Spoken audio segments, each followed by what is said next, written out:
support comes in many forms, but if you always feel as though you're in lack, you're never going to go out and explore and find new and alternative ways to have and get support. And maybe it is just that your definition of support is too narrow. And maybe that scope is so narrow that you're not actually seeing the support that is all around you. This episode will help you discover what support can look like. Hey everybody, it's Bianca. Welcome back, Evolvers. It's Emilia. This episode is going to be one for those Evolvers who are out there that are really struggling right now when, you don't feel as though you have support. It is something that can be really heavy. And Bianca and I are so excited to share with you what we've shared with so many people that have been helpful for them to expand the scope of what support really looks like and what it means.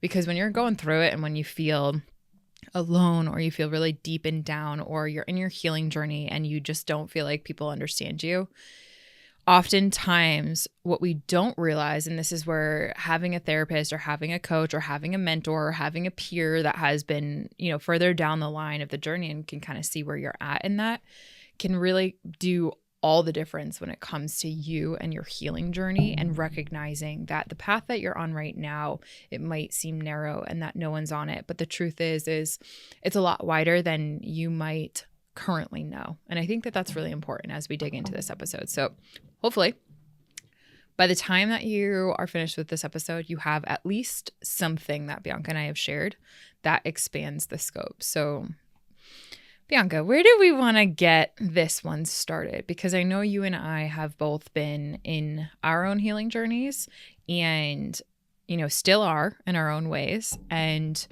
you and I have both come to moments where you just feel super isolated, you feel super alone, and that devastation of just that aloneness or that perception of aloneness really does hit you. And it's at a full body level. And you're trying to make progress. You're trying to navigate the healing journey the best as you can. And then there's this kind of awe-opening moment of, oh, I wasn't really looking at support from that frame. This happens a lot when I'm doing treatment plans with clients and when we do like a crisis plan or a safety plan. So a safety plan is something that we will do with clients and with people who are struggling and maybe haven't used some of the best coping skills to help navigate difficulties and challenges. And when hard things come up, a lot of us have a lot of really not super helpful ways of coping, whether it's drugs, alcohol, unsafe sex practices, self-harm, whatever the case, isolation, working whatever out, the case may be. Overworking. Yeah, a lot of us have a lot of very unhelpful, maladaptive, not productive coping strategies. And one of the things that Emilia and I both do when we're seeing a new client is we'll come up with a coping plan in the treatment plan so that when times get hard, and they inevitably will, you have a toolkit that you can look back on to help you and to get some needs met and to get support. And one of the things that comes up when we're doing this is people will say, but I don't have anybody. I don't have anyone I can rely on. I don't have anywhere to go that I feel safe. I don't have anybody to talk to. I'm very isolated. I don't like talking about my feelings. I don't feel like I have enough support. And this is really where this episode comes in, because this is where, we hear this so often from clients, but we know that this is a thing that a lot of people struggle with, is this idea of, I don't know where to go when I'm struggling, and I don't trust myself enough to be able to navigate and handle circumstances when I'm struggling. And one of the things that almost always inevitably happens is we end up figuring out a bunch of things for the person to be able to do. And it's exactly in line with what you were saying and what I said in the beginning. There's just this very narrow idea of what help and love and connection are supposed to look like. And when it doesn't fit the exact mold of the idea that we have in our head, it's like, nope, that doesn't work. Nope, not doing it. I'm not using it. Yeah. That's not real. Right. And I know that I've had this pretty badly in times when I was struggling significantly. And the thing that I just kept saying was, but I don't have anybody, but I'm by myself all the time, but I'm alone all the time. And my circumstances are very different than most other people's, but the concept is the same. When you get fixated on an idea, your brain looks for every piece of evidence to basically validate and support that idea. So when you tell yourself a narrative, you don't have anybody, or there's no one you can rely on, or you don't like people, your brain is basically going to go to work to validate that, so you don't have to feel the discomfort of maybe not, maybe there's something more here. So we want to help you break that mold. So Emilia, when you help clients with this, what are some of the avenues of support that you've been able to help clients see and or create that they didn't realize they already had access to? Yeah. So I like to take the approach from the senses standpoint. So when we like, I first try to ask clients, when we go through like a safety plan or safety kit, whatever we want to call it in this episode, I want to understand, first of all, what is their definition of support? What does it actually look like? And more often than not, clients will be like, well, it has to do with responsiveness. So if I call someone, they're going to pick it up, right? If I text someone, they're going to text me back within a reasonable time frame. It's responsiveness is at the essence of what their definition of support is. And in this day and age, when you're going through it and people have lives and people are busy and people are doing their own thing, it's not realistic to have that definition of support look very narrow like that when I talk to clients. So I say, okay, based on the fact that when you need that support the most, there is a high probability that that person might be in a really important meeting or that person might not be available to you. What then? And I have them think about like their five senses. So what are some things that you can visually look at that can help you feel supported? What are some things, and I'll go through an example kind of while we do each one. And so just kind of going through the Rolodex of clients that I've heard say, well, if they're not available, then essentially that's where the devastation, the crisis becomes, because then it helps me feel even more alone. It's like, wait a second. Okay, if we're just talking about your visual, your sensory inputs from your eyes, what can you lean on within the environment that you're in that moment, be it your bedroom, be it a hotel room, be it on a plane, be it, in a grocery store or in your car, whatever.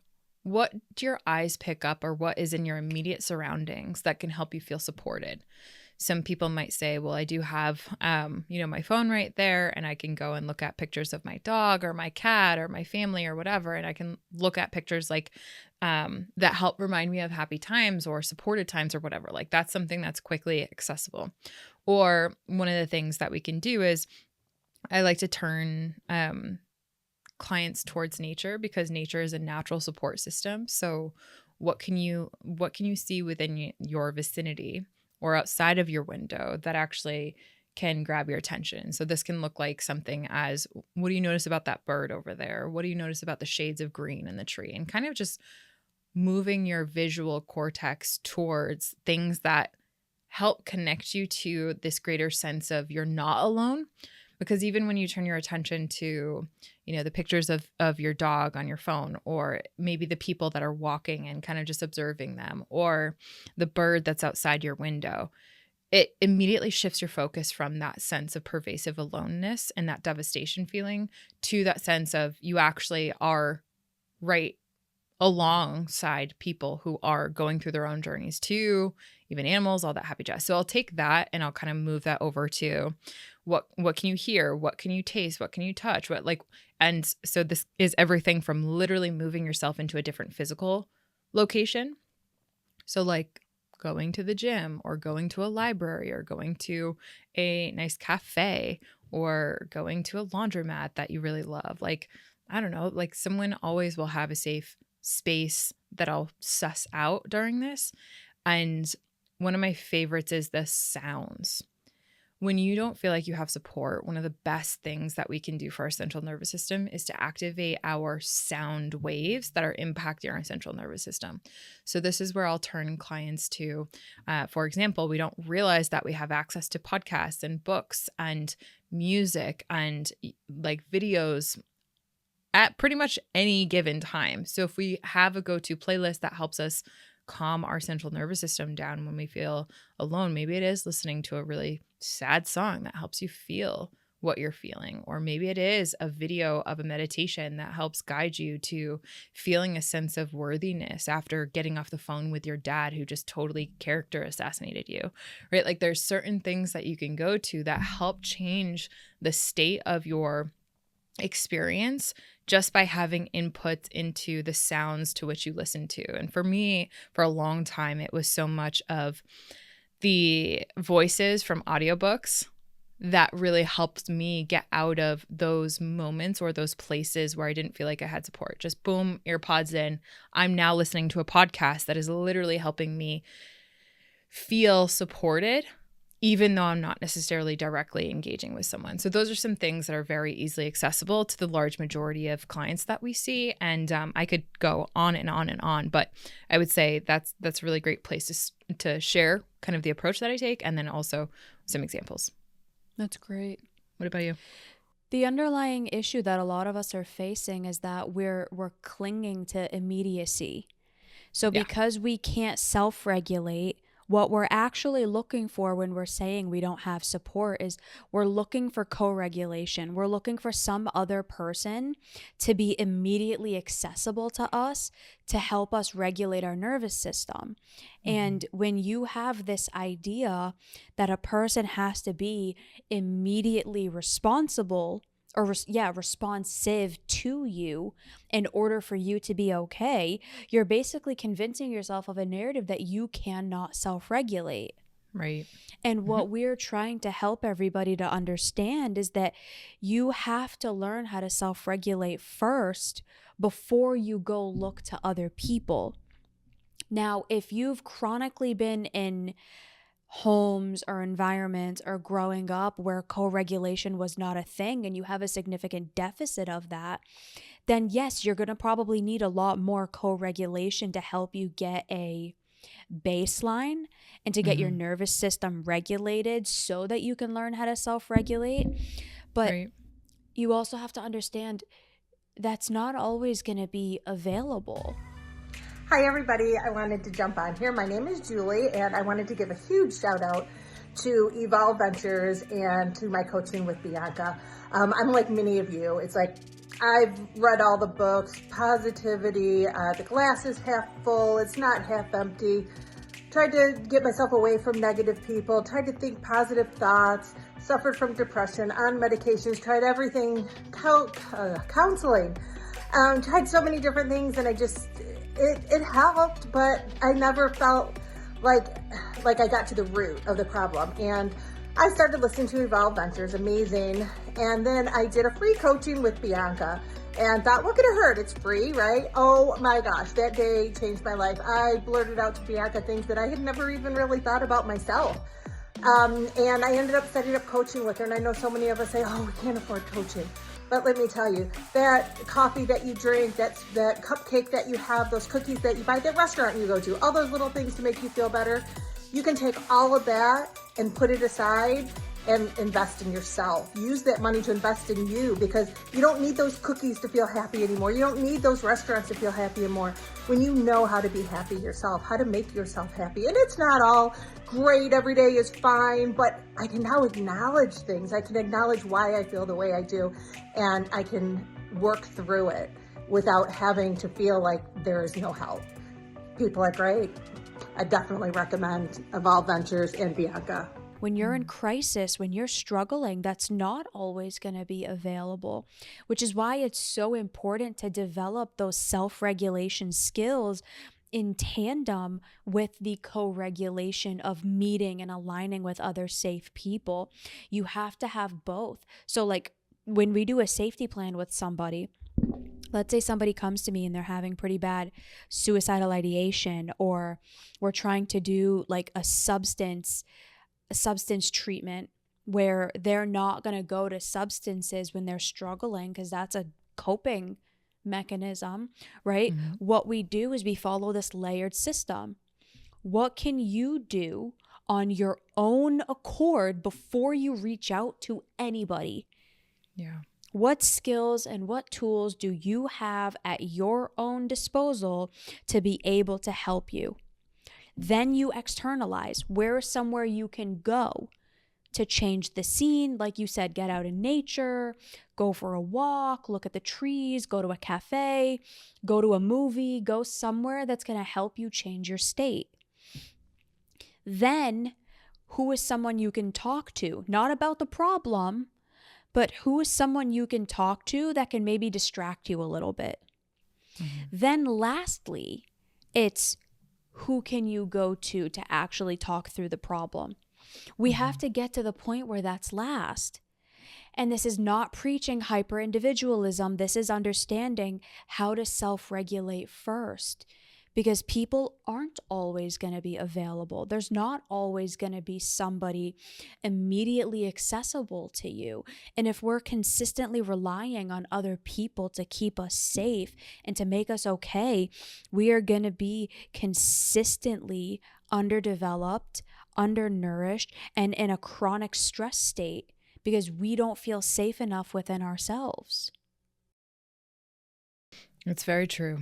And that's a big risk that is increasing because it essentially is telling our central nervous system that we don't believe that we have all the tools within us to regulate, or we don't have the tools to support ourselves. And so in closing, one of the more basic but quite profound gifts that I'll give to anyone that's going through this healing journey who does feel as though they don't have support is a little thing called heart mathing, if you want. I like to return you to what is your heart saying. And I don't mean, what are the thoughts that are coming up.